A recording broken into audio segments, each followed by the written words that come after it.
चलिए दोस्तों, आज का वीडियो शुरू करते हैं। स्टूडेंट प्रिपरेशन चैनल पर पहली बार आए तो चैनल को सब्सक्राइब करिएगा, शेयर करिएगा, बेल आइकन प्रेस करिएगा, जिससे आपको नोटिफिकेशन मिल सके जब भी कोई नई वीडियो आए, नोटिफिकेशन मिल सके। सब्जेक्ट हमारा है modern Indian history. Modern Indian history में हमारी यूथ कंपटीशन टाइम्स की सीरीज चल रही थी। ये पार्ट नंबर 6 इसका टॉपिक है सामाजिक एवं धार्मिक सुधार आंदोलन। इससे पहले 5 पार्ट हो चुके थे, इसके पार्ट 6 है। प्लेलिस्ट में जाके इससे पहले ये पार्ट आप देख लीजिएगा। पहली बार चैनल है सब्सक्राइब करिए, शेयर करिएगा। चलिए दोस्तों, आज का वीडियो शुरू करते हैं, ज़्यादा टाइम नहीं लेते। स्टूडेंट प्रिपरेशन चैनल में आपका स्वागत है। प्रश्न नंबर 185, वह बंगाल नेता कौन था जिसने सामाजिक धार्मिक सुधारों को विरोध किया और रूढ़िवादिता का समर्थन किया? ए राधाकांत देव, बी नेमिषानंद बोस, ए हेमचंद बिश्वास, डी हेमचंद डे। सही उत्तर ए राधाकांत देव। व्याख्या देखते हैं। 20 अगस्त 1828 को राजा राम मोहन राय ने ब्रह्म समाज की स्थापना की, जिसके प्रमुख उद्देश्य थे एक ईश्वरवाद की उपासना, मूर्ति पूजा का विरोध, पुरोहितवाद का विरोध और अवतारवाद का खंडन। किंतु राजा राम मोहन राय की इस विचारों का विरोध सनातनवादी विचारधारा के पोषक राधाकांत देव ने किया। उन्होंने राजा राम मोहन द्वारा भारतीय धर्म परंपरा की बातों के विरोध को धर्म विरुद्ध बताया है।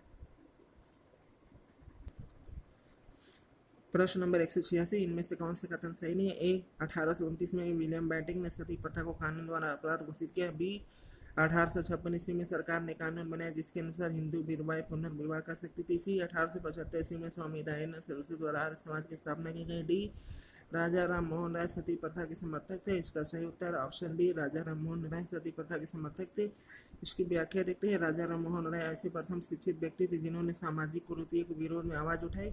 इन्हें आधुनिक भारत का जन्मदाता कहा जाता है। इन्होंने जाति प्रथा, सती प्रथा तथा मूर्ति पूजा आदि का विरोध किया। 1817 ईस्वी में कलकत्ता में पाश्चात्य शिक्षा के लिए इन्होंने हिंदू कॉलेज की स्थापना की। अंग्रेजी, यूनानी और हिंदू की पढ़ाई के साथ राजा राम मोहन राय आधुनिक विचारों की ओर आकर्षित हुए। इन्होंने उपनिषद का अंग्रेजी में रूपांतरण किया। यह भारत में पत्रकारिता के जन्मदाता कहे जाते हैं। 1828 में इन्होंने ब्रह्म समाज की स्थापना की। इसका उद्देश्य शाश्वत, सार्वधार, अपरिवर्तनीय ईश्वर की पूजा थी। सारे विश्व का कर्ता और रक्षक है। 1833 में ब्रिस्टल इंग्लैंड में इनकी मृत्यु हो गई। इस संस्था को 1842 में महर्षि देवेंद्र टैगोर ने नवजीवन प्रदान किया। केशव चंद्र सेन ने इसे लोकप्रिय बनाया। 1865 में केशव चंद्र सेन ने आदि ब्रह्म समाज की स्थापना की। प्रश्न नंबर 187, किसके द्वारा मंदिरों में प्रवेश के अधिकार की प्रस्तुति के कारण 1899 में तिरुनेल वैली में भयंकर दंगे हुए थे? ओकलिंग, बी नाडा सत्य, सी मुहार, डी पुलैया। सही आंसर डी पुलैया। केरल में वाइकोम यानी त्रावणकोर नामक गांव में श्री नारायण धर्म परिपालन योगक्षेम नामक संगठन ने श्री नारायण गुरु के नेतृत्व में पुलैया तथा एजवा नामक निम्न जातियों के मंदिर प्रवेश आंदोलन के कारण दंगे हुए थे। प्रश्न नंबर 188, महाराष्ट्र के समाज सुधारक और लोकहितवादी कहा जाता है? M G Ranade, B Gopal Krishna Gokhale, C Ram Pandit Ramabai, D Gopal Hari Deshmukh. Gopal Hari Deshmukh सही उत्तर ऑप्शन डी। महाराष्ट्र के समाज सुधारक गोपाल हरि देशमुख को लोकहितवादी कहा जाता था। गोपाल कृष्ण गोखले न्यायाधीश रानाडे के शिष्य थे।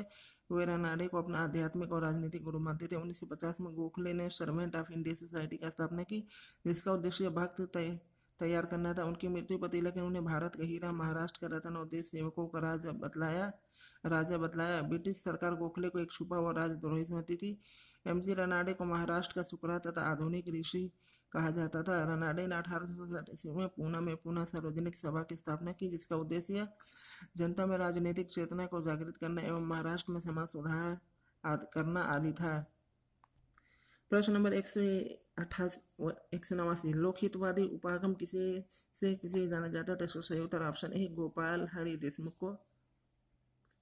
प्रश्न नंबर 190, ब्रह्म समाज, रामकृष्ण मिशन और आदि समाज में क्या समानता थी? ऑप्शन ए तीनों ही राजनीतिक उद्देश्य के लिए नहीं बने, लेकिन तीनों ही देशभक्ति की भावना के विकास में सहायता दी। ऑप्शन बी तीनों ही संगठन का प्रादुर्भाव बंगाल में हुआ। ऑप्शन सी तीनों ही संगठन संस्थापक शिक्षा इंग्लैंड में हुई। ऑप्शन डी तीनों ही संगठन के संस्थापकों ने राजनीति में सक्रिय भाग लिया। सही उत्तर ऑप्शन ए तीनों ही राजनीतिक उद्देश्य के लिए बने, लेकिन तीनों ने देशभक्ति की भावना के विकास में सहायता दी। इसके व्याख्या देते हैं। ब्रह्म समाज, रामकृष्ण मिशन और आर्य समाज तीनों ही राजनीतिक उद्देश्य के लिए नहीं बने, लेकिन तीनों ने ही देशभक्ति का भावना विकास में सहायता दी। ब्रह्म समाज की स्थापना राजा राम मोहन राय ने 1828 में की थी। रामकृष्ण मिशन की स्थापना स्वामी विवेकानंद ने 1897 ईस्वी में तथा आर्य समाज की स्थापना 1875 में स्वामी दयानंद सरस्वती ने की थी। प्रश्न नंबर 191, निम्न में से किस वर्ग को सर्वप्रथम पश्चिमी सभ्यता ने प्रभावित किया था? ऑप्शन ए कुलीदार जमींदार, ऑप्शन बी नवीन धनवान व्यापारी, ऑप्शन सी शिक्षित हिंदू मध्यम वर्ग, ऑप्शन डी शिक्षित मुसलमान। सही उत्तर है शिक्षित हिंदू मध्यम वर्ग, ऑप्शन सी। इसकी व्याख्या देखते हैं। शिक्षित हिंदू मध्यम वर्ग सर्वप्रथम पश्चिमी सभ्यता से प्रभावित है। शिक्षित मध्यम वर्ग जब पश्चिमी सभ्यता के संपर्क में आए तो उन्होंने वहां के साहित्य, विज्ञान, संस्कृति आदि का अध्ययन किया, जिसका उन पर प्रभाव पड़ा। रूसो, मैकियावेली, टॉल्स्टॉय आदि की पुस्तकों का मध्यम वर्ग पर काफी प्रभाव पड़ा। राजा राम मोहन राय आदि को जो पश्चिमी सभ्यता से काफी प्रभावित थे, भारत में अंग्रेजी माध्यम से शिक्षा, वैज्ञानिक दृष्टिकोण आदि का समर्थन करने लगे। भारत में जनतांत्रिक संस्थाओं, स्वतंत्रता और असमानता आदि मूल्य के विकास के पीछे कुछ हद तक पश्चिमी सभ्यता का हाथ है। शिक्षित मध्यम वर्ग भारत में पश्चिमी सभ्यता के समान जनतांत्रिक संस्थाओं की मांग करने लगे। प्रश्न नंबर 192, रहनुमाई मजद यासन समाज किससे जुड़ा था? ऑप्शन ए सिखों से, बी पारसियों से, सी मुस्लिमों से, डी सिंधियों से। सही उत्तर बी पारसियों से। रहनुमाए मजद यासन सभा पारसी सुधार आंदोलन से जुड़ा था। इस संस्था की स्थापना 1851 में नौरोजी फरदौन जी, दादा भाई नौरोजी तथा एस बंगाली ने की थी। इस संस्था का प्रमुख उद्देश्य धार्मिक क्षेत्र में विद्यमान रूढ़िवादिता को समाप्त करना, नारी शिक्षा को प्रोत्साहित करना, पर्दा प्रथा, बाल विवाह का विरोध करना। रहनुमाए मजदयासन सभा ने राफत गुफ्तार यानी सत्यवादी नामक पत्रिका का प्रकाशन किया। एस बंगाली और दादा भाई नौरोजी इसके संस्थापक सदस्यों में शामिल थे। प्रश्न नंबर 193, रहनुमाई मजदियान सभा की स्थापना 1881 में पारसियों के सामाजिक धार्मिक सुधारों का सूत्रपात करने के लिए हुई थी। इस संस्था के संस्थापकों की सूची में किसका नाम शामिल नहीं है? इसका सही उत्तर ऑप्शन बी शिबली नोमानी, बाकी तीनों शामिल थे इसमें।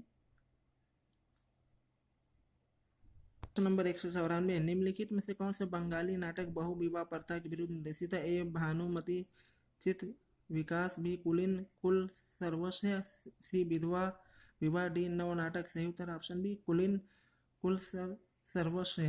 विधवा विवाह के समान बहु विवाह के संबंध में ईश्वर चंद्र विद्यासागर की खोज महत्वपूर्ण रही। कुलीन के ऐतिहासिक विकास का विवरण देते हुए उन्होंने यह सिद्ध करने का प्रयत्न किया कि कुलीनों में बहु विवाह की प्रथा शास्त्र सम्मान नहीं है। बंगाल में कुलीन विवाह की प्रथा से पुत्री के परिवार का शोषण किया जाता था तथा अबोध बालिकाओं को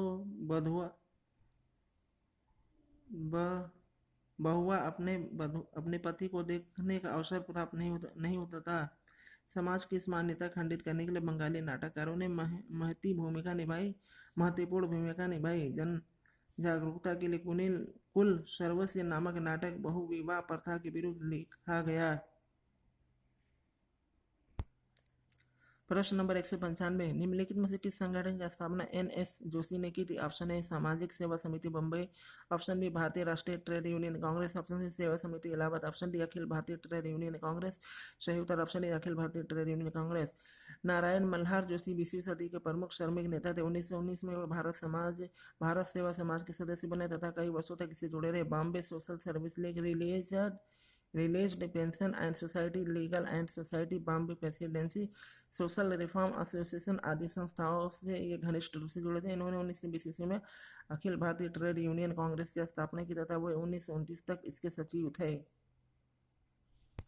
प्रश्न नंबर 196, भारतवर्ष में नारी आंदोलन का सूत्रपात प्रमुखता किसकी प्रेरणा से हुआ? ए रमाबाई रानाडे, बी विजय लक्ष्मी पंडित, सी सरोजिनी नायडू, डी एनिमेशन। सही उत्तर है ए रमाबाई रानाडे। रमाबाई रानाडे महाराष्ट्र की महान महिला सामाजिक कार्यकर्ता और समाज सुधारिका थी। इन्होंने भारतवर्ष में नारी आंदोलन का सूत्रपात किया।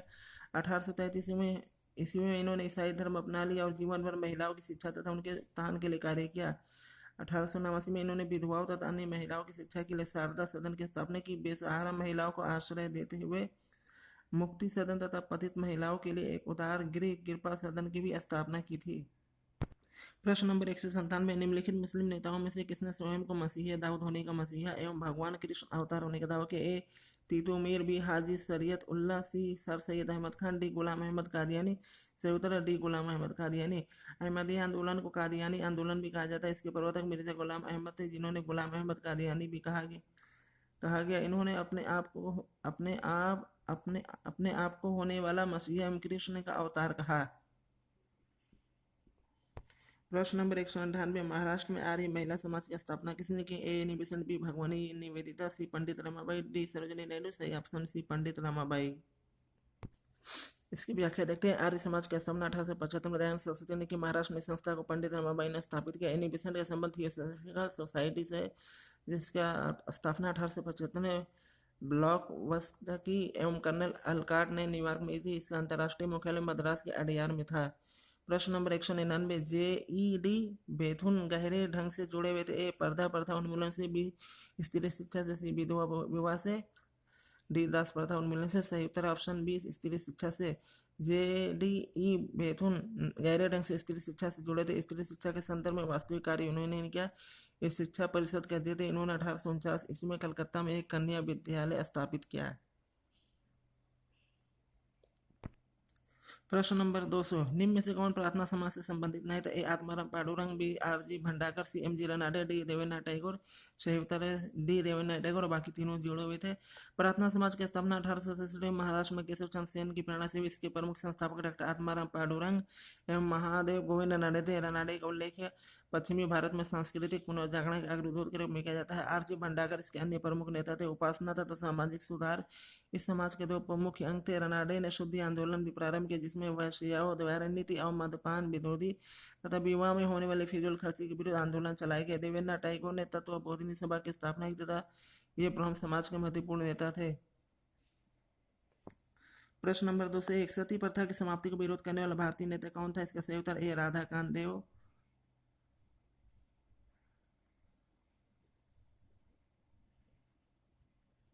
प्रश्न नंबर 202, 1858 ईस्वी के उपरांत समाज सुधार के प्रति भारत सरकार की क्या नीति थी? ए खरीदिए समर्थन, बी नाम मात्र समर्थन किसी सुधारों के विरोध की, डी इससे अलग रहने की। सही उत्तर है इससे अलग रहने की, ऑप्शन डी। 1858 ईस्वी के उपरांत समाज सुधार के प्रति भारत सरकार की नीति से अलग रहने की थी। कुछ समाज सुधार का नियमों का भारतीय रूढ़िवादियों ने विरोध किया। महारानी ने अपनी उद्घोषणा में कहा था अब लोगों के धार्मिक मामलों में क्रम हस्तक्षेप नहीं करेगा। प्रश्न नंबर 203, 19वीं शताब्दी के सभी भारतीय सामाजिक सुधारकों ने किया था। इसका सही उत्तर ऑप्शन डी सामाजिक अत्याचार की निंदा। इसकी व्याख्या देखते हैं। 19वीं शताब्दी के सभी सुधारक मूर्ति पूजा के विरोधी नहीं थे। अगर ब्राह्मण समाज, आर्य समाज आदि ने मूर्ति पूजा का विरोध किया तो बहुत सारे लोग इसे मानते भी थे। पुरुषों और स्त्रियों में सब समानता चाहते थे, असमानता नहीं। पाश्चात्य शिक्षा के समर्थक राजा राममोहन राय थे।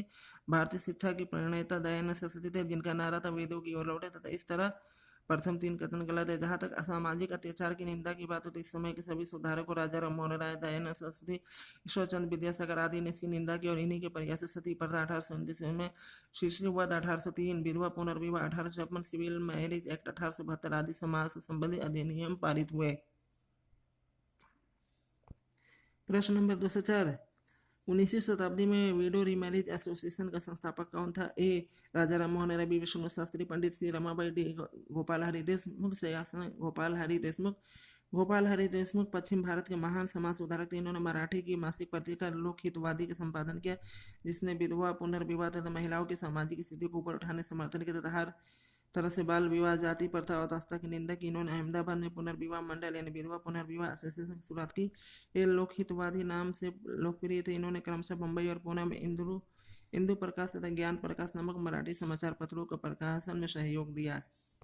प्रश्न नंबर 205, 1891 के एज ऑफ कंसेंट बिल का विरोध किसने किया था? सही इसका आंसर है ऑप्शन सी बाल गंगाधर तिलक ने। इसकी व्याख्या देखते हैं। एक पारसी सुधारक बी.एस. मालाबारी के प्रयत्नों के फलस्वरूप 1891 में सम्मित आयु एज ऑफ कंसेंट बिल पारित हुआ, जिसमें 12 वर्ष से कम आयु की कन्याओं के विवाह पर प्रतिबंध लगा दिया गया। बाल गंगाधर तिलक को राजनीति में उग्रवादी परंतु सामाजिक सुधारों में नरम दलीय व्यक्ति माना जाता था। उन्होंने सम्मति आयु का विधेयक का विरोध किया, क्योंकि उनके अनुसार विदेशियों को हमारे समाज सुधार के लिए कानून बनाने का अधिकार नहीं है। उनका विचार था समाज सुधार लोकमत को शिक्षित करने से ही हो जाते हैं। प्रश्न नंबर 206 निम्नलिखित में से किस महिला समाज सुधारक को पंडित के नाम से जाना जाता है? ए गंगाबाई, बी रमाबाई, सी सिस्टर्स बालाछी, डी एनी बेसेंट। सही उत्तर है बी रमाबाई। रमाबाई पंडित महाराष्ट्र की महिला सामाजिक कार्यकर्ता और समाज सुधारिका थी, जिन्होंने 1828 ईस्वी में ईसाई धर्म अपना लिया और जीवन भर महिलाओं की शिक्षा थी। 1899 में विधवाओं का विधवा शारदा सदन की स्थापना की। इन्होंने बेसहारा महिलाओं को आश्रय देने के लिए मुक्ति सदन तथा पतित महिलाओं के उदार स्थापना की। प्रश्न नंबर 207 निम्नलिखित में किसने विधवा गृह की स्थापना की थी? सही उत्तर है ऑप्शन बी प्रोफेसर डी के सर्वे। मुंबई के प्रोफेसर डी के कर्वे पुनर्विवाह संघ के सचिव थे। 1899 से उन्हें पुणे में एक विधवा आश्रम स्थापित किया, जिसमें विधवाओं को जीविका और उपार्जन का साधन प्रदान किया जाता था। प्रश्न नंबर 208 किसने कहा था कि यदि भगवान अस्पृश्यता को सहन करते हैं तो मैं उन्हें कभी भगवान नहीं मानूंगा? A B R Ambedkar, B Bal Gangadhar Tilak, C Lala Lajpat Rai, D Mahatma Gandhi. सही उत्तर ऑप्शन बी बाल गंगाधर तिलक। लोकमान्य बाल गंगाधर तिलक 1856 से 1920 ईस्वी को भारतीय राष्ट्रवाद का भागीरथ ऋषि कहा जाता था। लोकमान्य तिलक ने भारत में समाज सुधार कार्यक्रम लागू करने के लिए ब्रिटिश सरकार का मुंह ताकना उचित नहीं समझा। उन्होंने स्वयं समाज सुधार आंदोलन के नेतृत्व का बीड़ा उठाया। उन्होंने कहा था कि यदि भगवान अस्पृश्यता का सहन करती है तो मैं उन्हें कभी भगवान नहीं मानूंगा। प्रश्न number 209 the age of consent act किस वर्ष पारित हुआ था? इसका सही उत्तर ऑप्शन बी 1891 में। The age of consent act 1891 में पारित हुआ। इस समय governor general marquis of Lansdowne था, जिसके समय ही केंद्रीय विधान परिषद की सदन संख्या में वृद्धि की गई तथा परोक्ष रूप से निर्वाचन प्रणाली की व्यवस्था की गई। प्रश्न नंबर 202 भारतीय स्वतंत्रता आंदोलन के समय राष्ट्रीय सामाजिक सम्मेलन का गठन किया गया। इसके गठन के लिए उत्तरदायी कारण थे बंगाल क्षेत्र के विभिन्न सामाजिक सुधार संगठन किसी एक मंच पर एकत्रित होकर व्यापार हित में मांग पत्र सरकार के समक्ष प्रस्तुत करना चाहते थे। बी भारतीय राष्ट्रीय कांग्रेस अपने कार्यक्रम में सामाजिक सुधारों को नहीं रखना चाहती थी, इसलिए प्रस्तुत उद्देश्य के लिए उसने अलग से संगठन बनाने का सुझाव दिया। सी बहराम जी मालाबारी, एम जी रानाडे ने यह निश्चय किया कि देश के समस्त सामाजिक सुधार ग्रुपों को एक संगठन के अंतर्गत लाया जाए। डी उपयुक्त संदर्भ में विकल्प ए, बी और सी में दिए गए वक्तव्यों में से कोई नहीं। इसका सही उत्तर ऑप्शन बी भारतीय राष्ट्रीय कांग्रेस अपने कार्यक्रम में सामाजिक सुधारों को नहीं रखना चाहती थी, इसलिए इसके उद्देश्य के लिए अलग से संगठन का सुझाव दिया गया।